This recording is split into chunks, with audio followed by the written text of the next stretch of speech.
இனிமையான நண்பர்களே, அன்புள்ளம் கொண்ட சொந்தங்களே, அனைவருக்கும் வணக்கம். தற்பொழுது அதிமுகவின் தேர்தலை எதிர்நோக்கிய பிரச்சார பயணத்தை துவக்கி இருக்கின்ற எடப்பாடி பழனிசாமி கொங்கு மண்டலத்தின் மேட்டுப்பாளையத்திலிருந்து தன்னுடைய பிரச்சார பயணத்தை துவக்கிய எடப்பாடி பழனிசாமி பண்டூட்டியில் வன்னியர்கள் அதிகம் வாழ்கின்ற பகுதியில் பிரச்சாரம் செய்த பொழுது பாட்டாளி மக்கள் கட்சி கூட்டணிக்கு வரும் என்று பேசினார். அங்கே கூடியிருந்த இளைஞர்கள் வன்னியர்களுடைய 10.5% இடஒதுக்கீட்டை பற்றி கோஷம் எழுப்பிய பொழுது அதற்கு சரியான உறுதியை கூறாமல் கிடைக்க வேண்டிய நேரத்தில் கிடைக்கும் என்று சொல்லிவிட்டு போனார்.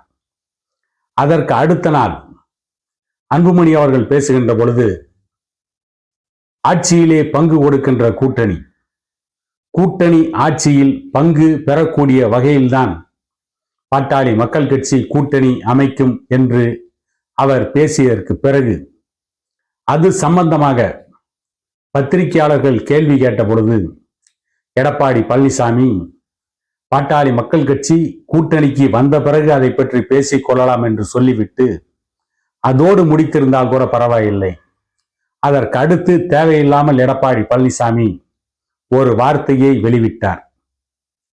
பந்தியிலேயே இன்னும் அமரவில்லை, அதற்குள் அவர்கள் இலை ஓட்டை என்று எப்படி சொல்லலாம் என்று எகத்தாளமாக பேசியதற்கு பிறகு பாட்டாளி மக்கள் கட்சியை சார்ந்தவர்கள், வன்னியர் சமூகத்தை சார்ந்தவர்கள் எடப்பாடி பழனிசாமிக்கு எதிராக பல கருத்துக்களை தெரிவித்ததற்கு பிறகு அதிமுகவினரை இப்பொழுது சமரசம் செய்ய வேண்டிய நிலைக்கு எடப்பாடி பழனிசாமி தள்ளப்பட்டிருக்கிறார். அதே நேரத்தில் பாட்டாளி மக்கள் கட்சிக்கு கூட்டணி மந்திரி சபையில் இடம் கொடுக்க வேண்டுமா? ஏன் பாட்டாளி மக்கள் கட்சிக்கு கூட்டணி மந்திரி சபையில் இடம் கொடுக்க வேண்டும்? கூட்டணி மந்திரி சபையை விட்டு பாட்டாளி மக்கள் கட்சி வெளியிலிருந்து ஆதரித்தால் கூட ஆட்சிக்கு நிறைய தொல்லைகளை கொடுக்கும், மக்கள் நலன் சார்ந்து பல நெருக்கடிகளை ஆட்சிக்கு கொடுக்கும். அப்படித்தான் பாட்டாளி மக்கள் கட்சியின் நிறுவனர் டாக்டர் ஐயா அவர்கள் கலைஞர் கருணாநிதிக்கு வெளியிலிருந்து ஆதரவு கொடுத்த பொழுது அந்த ஆட்சிக்கு நிறைய நெருக்கடிகளை கொடுத்தார், மக்கள் நலன் சார்ந்து. ஆகவே அப்படிப்பட்ட நெருக்கடிகளுக்கு நாம் ஆளாக வேண்டுமா என்று யோசனை செய்த எடப்பாடி பழனிசாமி அதற்கு பிறகு வேறொரு திட்டத்தில் இறங்கியிருக்கிறார். அதைத்தான் அதற்கு அடுத்து நடைபெற்ற பிரச்சார கூட்டங்களில் எடப்பாடி பழனிசாமி மறைமுகமாக சுட்டி காட்டியிருக்கிறார். அது என்னவென்று கேட்டால், தமிழ்நாட்டில் ஒரு பெரிய கட்சி நம்மோடு கூட்டணிக்கு வருவதற்கு தயாராகிவிட்டது, அது சம்பந்தமான பேச்சுவார்த்தைகள் நடந்து கொண்டிருக்கிறது என்று அவருடைய கட்சிக்காரர்களுக்கு ஒரு செய்தியை சொல்லியிருக்கிறார். அது என்னவென்று பல ஊடகத்தை சார்ந்தவர்கள் கருத்துக்களை சொல்லியிருக்கிறார்கள். கிட்டத்தட்ட நடிகர் விஜய் அவர்களின் தமிழக வெற்றி கழகத்துடன் அதிமுக பேச்சுவார்த்தையை துவக்கிவிட்டதாக பல செய்திகள் வந்து கொண்டிருக்கிறது. அந்த பேச்சுவார்த்தையின் அடிப்படையில் தமிழக வெற்றி கழகத்திற்கு முதல் கட்டமாக அதிமுக தரப்பிலிருந்து 40 சட்டமன்ற தொகுதிகளை கொடுப்பதாகவும் நடிகர் விஜய்க்கு துணை முதலமைச்சர் பதவி கொடுப்பதாகவும் அதிமுக தரப்பில் ஒரு வாக்குறுதி சொல்லப்பட்டதாக செய்தி ஒன்று வெளியே வந்திருக்கிறது. அது எந்த அளவிற்கு உண்மை அல்லது பொய் என்று இன்னும் சில நாட்களுக்கு பிறகு தெரிய வரும். ஆனால் அதே நேரத்தில் தமிழக வெற்றி கழகத்துடன் நடிகர் விஜய் கட்சியுடன் எப்படியாவது கூட்டணி வைத்துவிட்டால் பாட்டாளி மக்கள் கட்சியையும் தன்னுடைய கூட்டணிக்கு கொண்டு வந்து அவர்களையும் பணிய வைக்க முடியும்.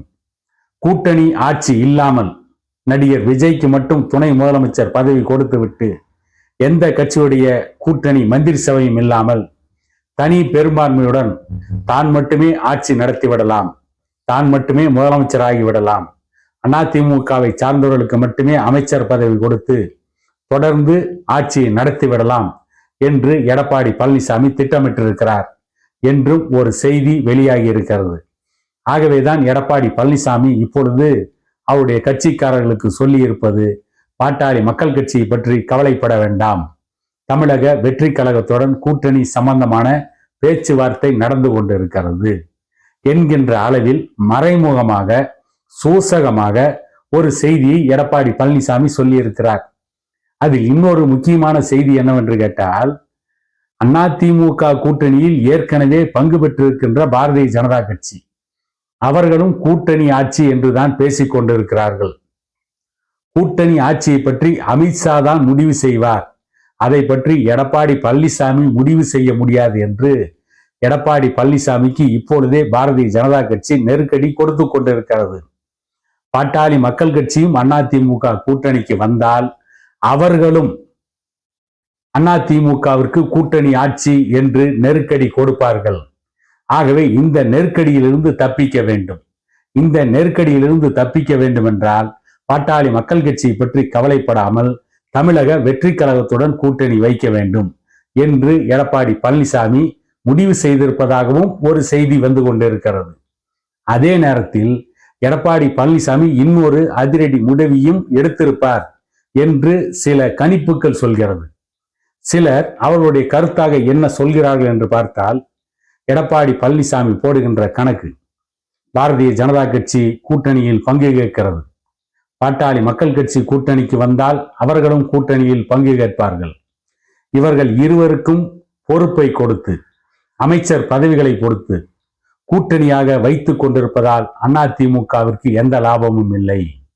இவர்கள் கூட்டணியில் இல்லாமல் வெற்றி பெறுகின்ற எம்எல்ஏவோடு அவர்கள் சென்று விட்டால் பிரச்சனை இல்லை.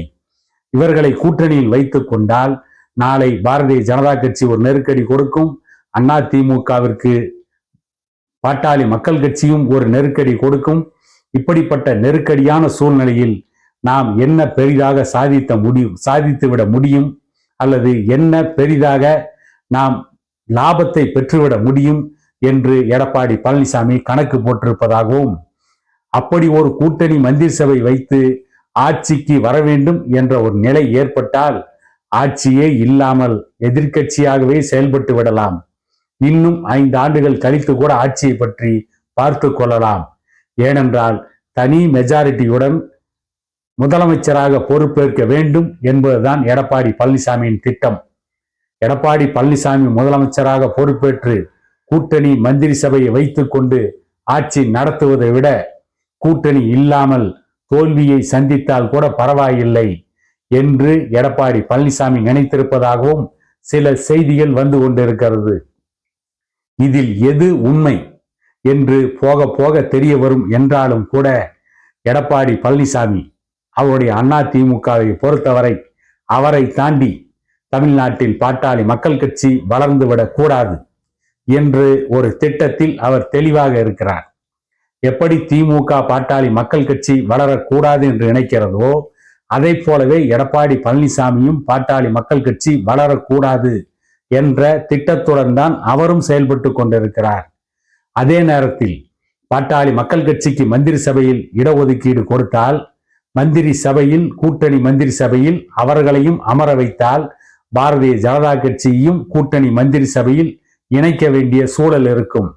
இவர்களை இணைத்து ஒரு ஆட்சியை நடத்துவதை விட எதிர்க்கட்சியாக இருந்து விடுவதே சிறந்தது என்று எடப்பாடி பழனிசாமி திட்டமிட்டிருப்பதாகவும், அதை நோக்கித்தான் எடப்பாடி பழனிசாமி காய்களை நகர்த்தி கொண்டிருக்கிறார் என்றும், அதை தொடர்ந்துதான் தமிழக வெற்றி கழகத்தோடு இப்பொழுது அவர்கள் பேசிக் கொண்டிருக்கிறார்கள் என்றும் பல செய்திகள் வந்து கொண்டிருக்கிறது.